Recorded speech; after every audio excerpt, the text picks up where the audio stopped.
প্ৰথমে মই আপোনালোকৰ সকলো চেনেললৈকে ধন্যবাদ জনাইছো এই কৰ্মশালাত আহি উপস্থিত হোৱাৰ বাবে। প্ৰথমে এই কৰ্মশালাৰ বিষয়ে ক'বলৈ গ'লে কটগুৰি বিহু উদযাপন সমিতিৰ কথা ক'বই লাগিব। খুব যথেষ্ট কষ্ট কৰি তেওঁলোকে বহুত প্ৰচেষ্টা লৈ এই অনুষ্ঠানটি প্ৰথমবাৰৰ বাবে আয়োজন কৰিছে। এই প্ৰথম বৰ্ষতে আমি দেখিবলৈ পাইছো যে ল'ৰা ছোৱালীসকল ইমান উৎসাহেৰে ওলাই আহিছে। আজি ঢুলীয়াই 25-30 জন আছে, নাচনী 150তকৈ অধিক আছে।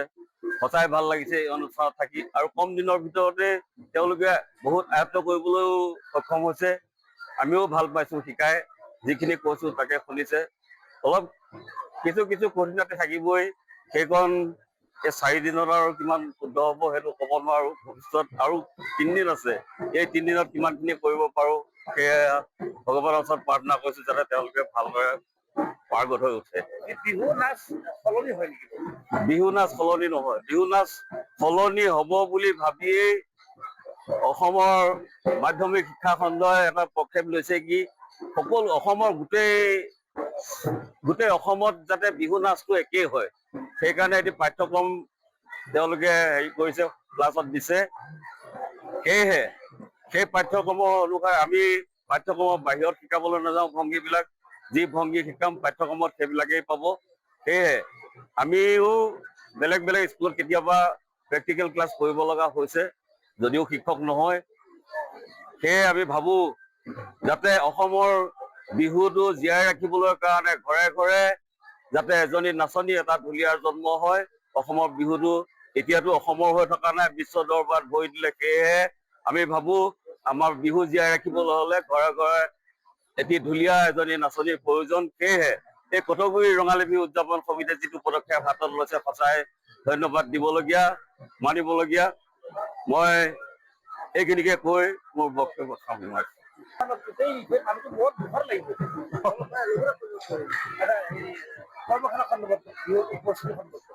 পোনপ্ৰথমে আমি অসমবাসী ৰাইজলৈ আমাৰ অসমীয়া ৰঙালী বিহুৰ আগতীয়াকৈ শুভেচ্ছা জ্ঞাপন কৰিছো। আমি কটগুৰি ৰঙালী বিহু উৎসৱ উদযাপন সমিতি এবাৰ 72 সংখ্যক বৰ্ষত ভৰি দিলো।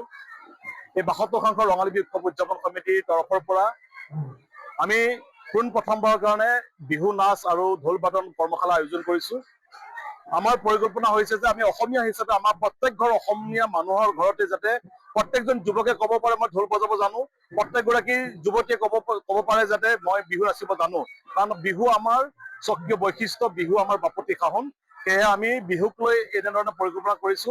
অনাগত দিনত যাতে আমাৰ এই কটগুৰিৰ লগতে অঞ্চলৰ সকলোকে আমি আমন্ত্ৰণ জনাইছো।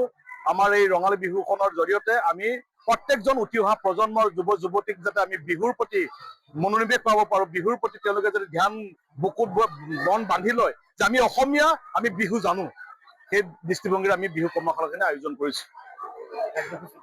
কাৰ্যসূচী হ'ব আমাৰ অহা 1, 2, 3, 4 বহাগত 4 দিনীয়া কাৰ্যসূচীৰে, ইংৰাজী 16, 17, 18 এই 4 দিনীয়া কাৰ্যসূচীৰে আমাৰ 72 সংখ্যক ৰঙালী বিহু উদযাপন কৰা হ'ব। প্ৰথম দিনা আমাৰ বিহু হুঁচৰিৰে আৰম্ভ হ'ব, দ্বিতীয় দিনা খেল ধেমালি হ'ব, আৰু তৃতীয় দিনা আমাৰ বিহুৱতী বিহু কন্যা প্ৰতিযোগিতা হ'ব, আৰু চতুৰ্থ নিশাত আমাৰ সাংস্কৃতিক অনুষ্ঠান হ'ব। আৰু এই অনুষ্ঠানত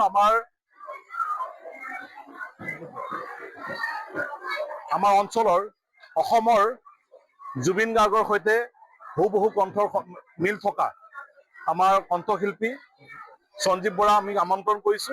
আমি আশা কৰিছো সমূহ ৰাইজে, অঞ্চলৰ ৰাইজে বিভিন্ন ঠাইৰ পৰা আহি এই অনুষ্ঠানত আমাক সহায় সহযোগ আগবঢ়াব।